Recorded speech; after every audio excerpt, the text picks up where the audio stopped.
Tu es dans ton cours, tu sens que les étudiants commencent à décrocher et tu as 10 minutes avant la fin de la pause pour créer un quiz.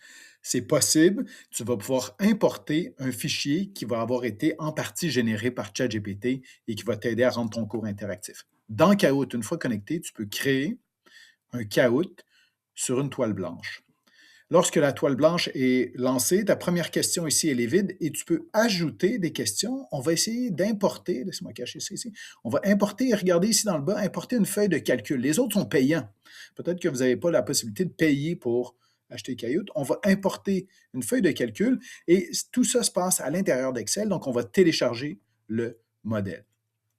Ici, on monte le modèle, je le télécharge et je suis prêt à lancer ChatGPT. Dans ChatGPT ici, qu'est-ce que je veux faire? En fait, je veux créer un Kahoot. Je vais te coller dans la description de la vidéo en bas le prompt que moi j'utilise, la commande. Donc ça, c'est la commande que j'utilise ici.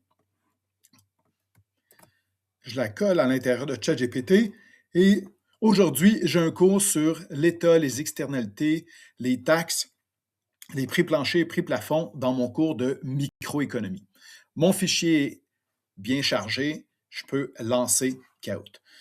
Les questions vont être générées en environ 30 secondes. Je vais pouvoir prendre le tableau, le coller dans le template que Kahoot m'a donné et ensuite l'envoyer pour créer mon quiz.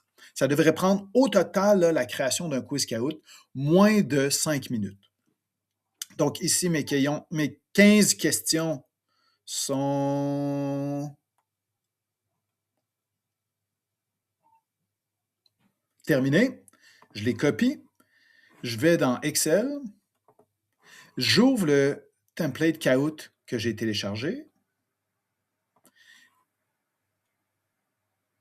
J'active la modification et je colle les réponses de ChatGPT. Je veux juste vérifier mes questions ici, l'alternance des choix de réponse. Donc, on a 1, 2, 3, 2, 4, 2, ça semble bon.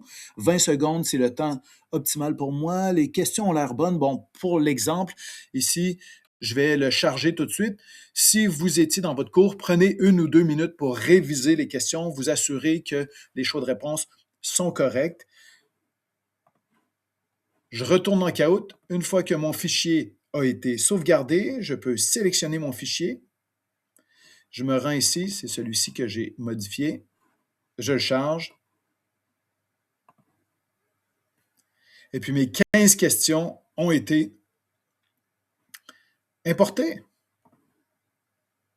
Donc j'ai 15 questions ici. La question 1, c'est une question blanche, souvenez-vous, je peux l'effacer. J'enregistre mon quiz. Ici, je vais écrire état.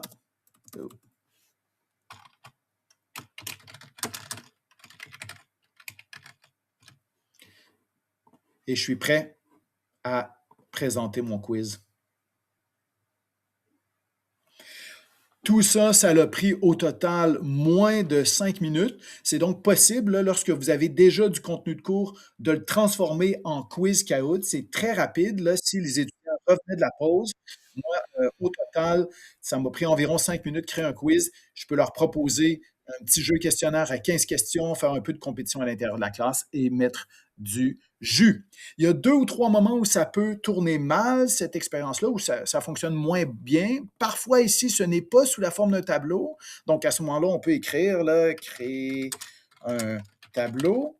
Et parfois aussi, ce n'est pas bien alterné. Les réponses doivent alterner.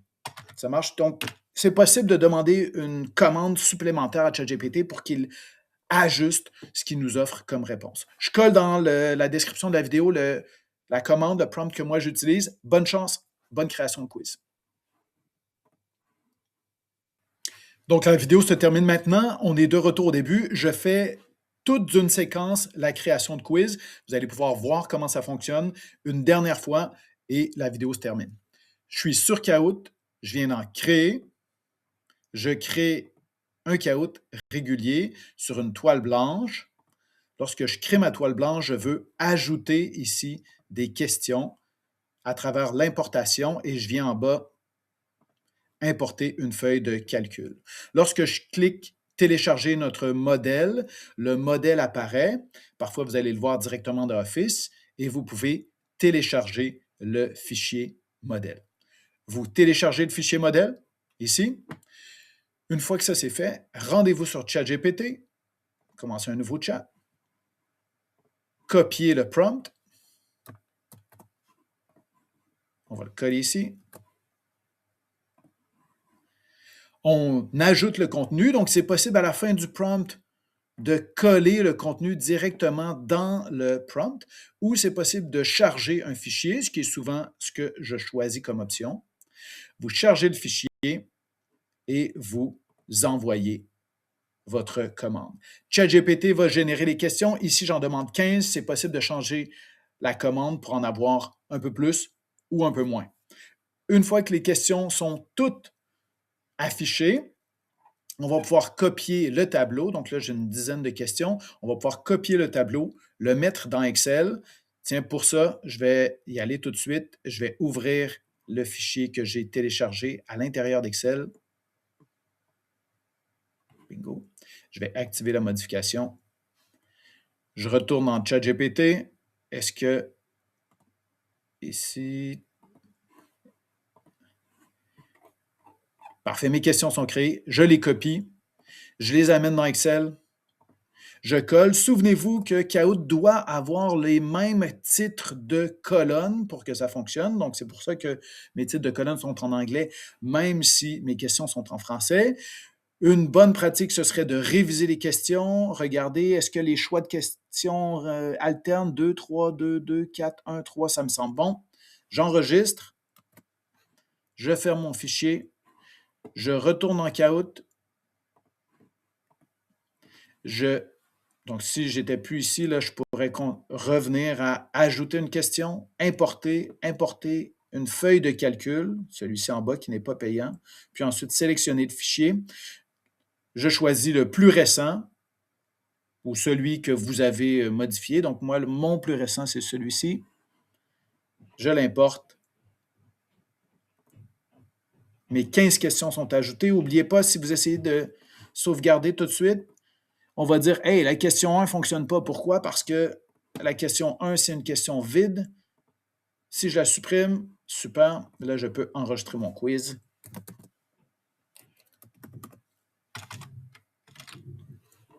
Et c'est parti. Je peux présenter en direct.